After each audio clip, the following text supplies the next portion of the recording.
it depends on what organization they're with. So if they're with the Marines, it's Mhm. because they're trying to set them up for success, right? In being able to be if they get caught. Oh, by the way, viewer discretion is advised. You never are out of sight of anybody. You're always with somebody because they'll grab you. They'll grab you and they'll sell you. What? Yeah, and I'm like, who the hell is going to want to buy me? Like, really? Really? I said, they're going Wow. to have to like duct tape my mouth because they're not going to last long. Let her go. She's too noisy. Like, really? Like, yeah. Wow, I didn't know So, that. Oh, yeah, wow. it was quite interesting. Like I have a really kind of a cute story. I think it is. My friends weren't too happy with me. They were actually very scared. So they I'm thought all ears.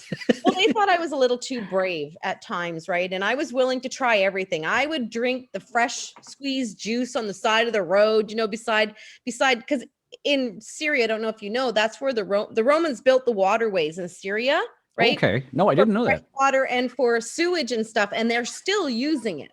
Oh, wow. But anyway, so we would go and we were just told basically like nobody's going to be alone or anything, and I'm like, okay, but I was always a little brave.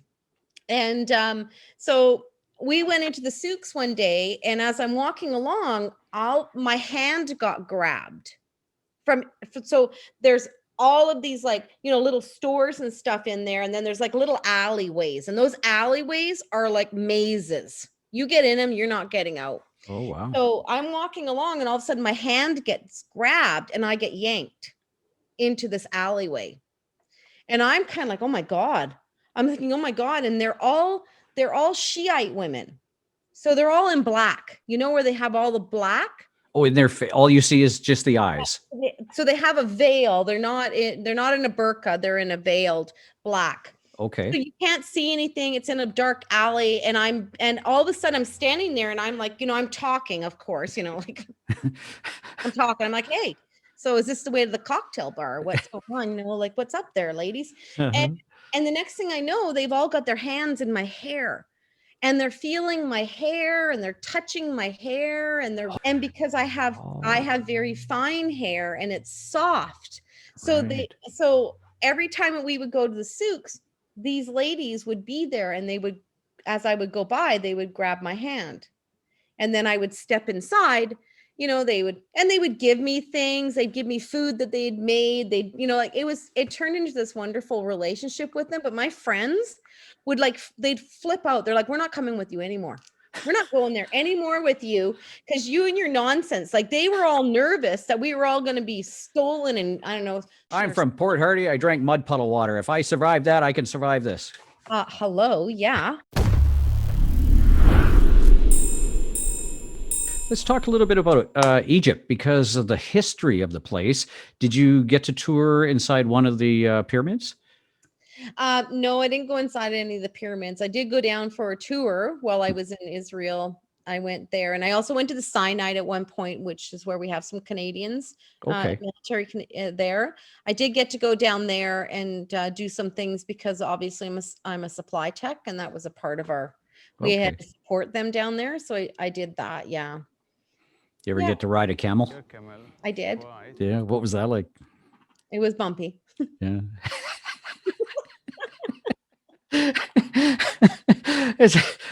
I don't know. You see these things on TV, right? And they make all these gross sounds, and they're always pissed off, it seems. It's like, you want me to do what now? Kind of They thing. look angry all of the time, even if Yeah. they like you. Because there was a couple that really liked me, but they looked angry all of the time.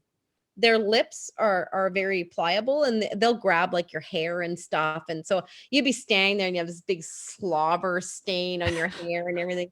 Yeah, they'll bite you. So you have to be, kind of cautious of all of that. But Yeah.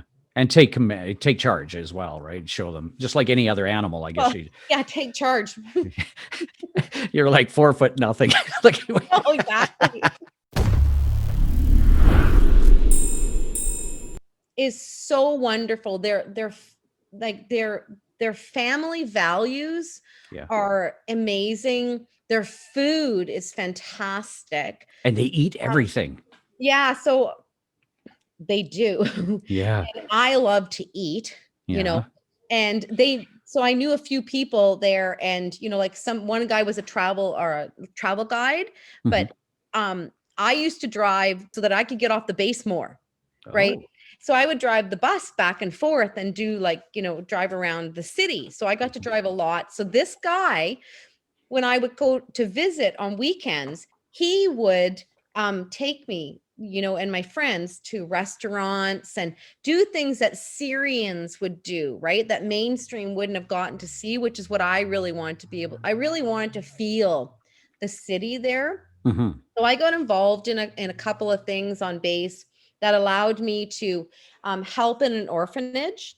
Oh, cool. And so I actually I met the sisters from the dialect or the diocese of Mother Teresa. How So cool is that? it was absolutely amazing. These women have no worldly possessions. They're not allowed to use worldly things like turning on the lights. When the sun goes down, your body rests. When the sun goes up, your body moves, right? And so Oh, they wow. were so fantastic. They were opening up a seniors residence, and we Okay. were helping to raise money for that seniors residence. And they took us for a walk to go to this building that they were renovating for the seniors. And Yeah. as we're walking there, we walk by the oldest bakery in the world Serious. is in Syria. Like an actual Wow. functioning bakery, like it was right there. And this thing is like, I don't know, 1,000 years old. I don't know. It's like a gazillion years old, right? And it was still functioning.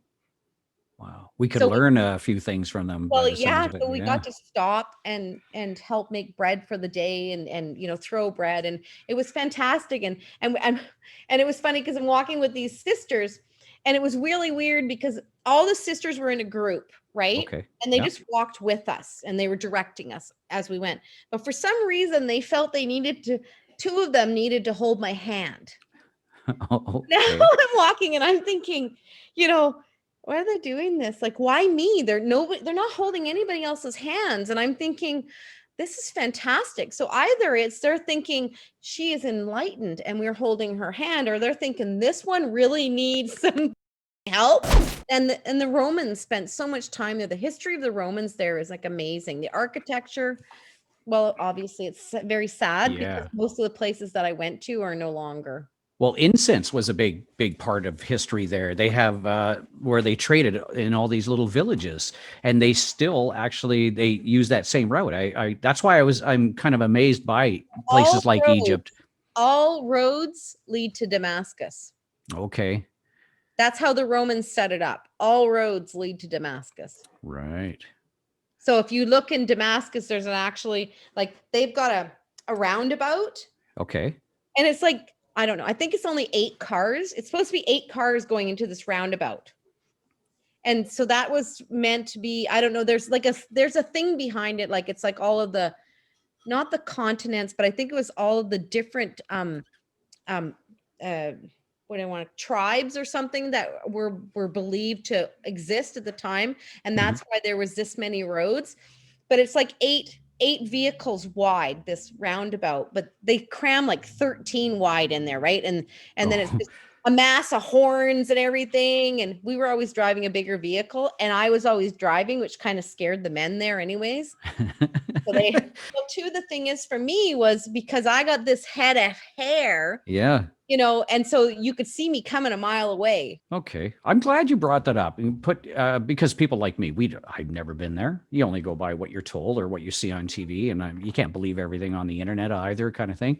So to have somebody like you go over there and just talk openly like you are, that's cool. I'm glad you did. You opened up. That's great. That's great. So okay, so now you're done with the Middle East. Where did you go after that? I went to Nijmegen a few times in Holland. Oh, okay. Yeah, I was in Germany. I was obviously in Israel. Um, I've traveled a lot. I've done a lot of really cool things and a lot of really cool first things that I didn't realize because I never think of it that way. for women in the military, like even, being in organizations where you're like one of 120 plus men, things like that, and you Oh, don't realize it. And I don't see it that way. Like I never saw it that way. yeah. I didn't see that I was necessarily at a disadvantage. I didn't like to look at it like that. And they treated you pretty good, obviously, eh? For the majority of it, yes. Oh, well, they obviously gave you a hard time, I'm sure. You know, especially Sometimes. that meant that much masculinity around you. You know, Well, and you know what the thing is, Mike? They thought some of them thought I had more testosterone than they did. is So that right? yeah, She's got balls. I just can't see them. exactly. But I still made sure that my children understood that Mhm. they should be grateful for what they had.